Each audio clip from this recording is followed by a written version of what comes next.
Magluluto ako ng gulay. Yan, chop suey yan. Kulang sa sahog yan.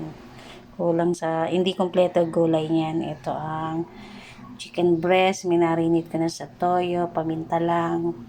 Konting oyster sauce. Bawang, sili, at sibuyas. Bawang, sibuyas. Lagyan na natin yung chicken breast na may isang atay at balong-balong. Isa lang natin mabuti. Yan, luto na yung manok. Lagyan na natin yung gulay.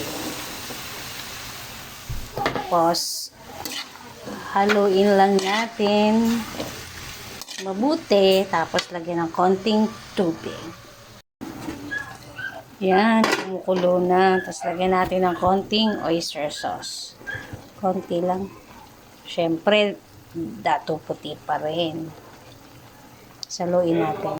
Ayan, nagtunaw na ako ng harina at konting tubig. Pampalapot yan. Lalagay ko yan pag malapit ng maluto ng gulay.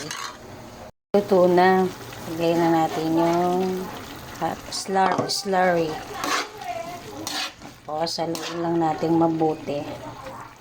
Dati pag nagugulay ako, kompleto yan eh. May yangkor, cauliflower, may celery, may itlog pugo pa nga eh. Ay, hindi na pwede. Sobrang mahal ng bilihin. Kaya kahit di kumpleto, naggugulay ako para makatikim lang ng gulay. Kesa bumili sa karinderya. Yan, luto na. Patayin ko na.